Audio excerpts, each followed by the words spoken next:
ಪ್ರಪಂಚದಲ್ಲಿ ಯುದ್ಧ ಆರಂಭವಾದಂದಿನಿಂದಲೂ ಕೂಡ ಜಾಗತಿಕ ಮಟ್ಟದಲ್ಲಿ ಇಂಧನ ತೈಲ ಅಂದರೆ ಅದರಲ್ಲೂ LPG ಮತ್ತು ಪೆಟ್ರೋಲ್ ಡೀಸೆಲ್ಗೆ ತೀವ್ರ ಅಭಾವ ತಲೆದೋರಿದೆ.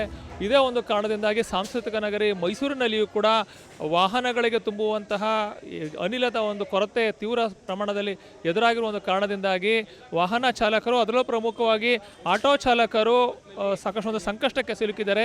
ಮೈಸೂರಿನ ವಿವಿಧೆಡೆಗಳಲ್ಲಿರುವಂತಹ ಆಟೋ LPG ಕೇಂದ್ರಗಳಲ್ಲಿ ಸಾಕಷ್ಟು ಒಂದು ರೀತಿ ಸಮಸ್ಯೆ ಎದುರಾಗಿದೆ. ಸ್ಟಾಕ್ ಬಂದಂಥ ಸಂದರ್ಭದಲ್ಲಿ ಮುಗಿಬೀಳ್ತಾ ಇರುವಂತಹ ಒಂದು ಆಟೋ ಚಾಲಕರು ಸಾಲುಗಟ್ಟಿ ನಿಂತು ತಮ್ಮ ಆಟೋಗಳಿಗೆ LPGಯನ್ನು ತುಂಬಿಸ್ಕೊಂಡು ಹೋಗ್ತಾ ಇರುವಂತಹ ಪರಿಸ್ಥಿತಿ ಇದೆ. ಇನ್ನು ಯುದ್ಧದ ಆರಂಭದ ದಿನಗಳಲ್ಲಿ ಪ್ರತಿ ಲೀಟರ್ಗೆ 68 ರೂಪಾಯಿ ಇದ್ದಂತಹ LPG ದರ ಇದೀಗ 90 ರೂಪಾಯಿಗೆ ಮುಟ್ಟಿರೋದು ಕೂಡ ಎದ್ದು ಕಾಣ್ತಾ ಅಂತ ಹೇಳ್ಬೋದು. ಈ ಎಲ್ಲ ಕಾರಣದಿಂದ ಆಟೋ ಚಾಲಕರು ಒಂದು ರೀತಿ ತೀವ್ರ ಸಂಕಷ್ಟಕ್ಕೆ ಸಿಲುಕಿಸಿದ್ದಾರೆ.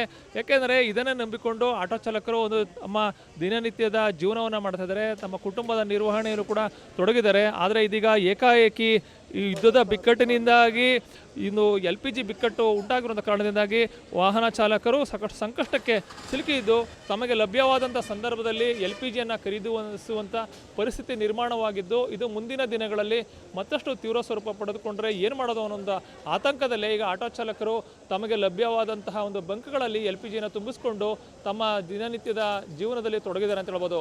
ಕ್ಯಾಮ್ರಾ ಪರ್ಸನ್ ಅರ್ಜುನ್ ಜೊತೆ ರಂಗಸ್ವಾಮಿ, ಪ್ರತಿನಿಧಿ ನ್ಯೂಸ್, ಮೈಸೂರು.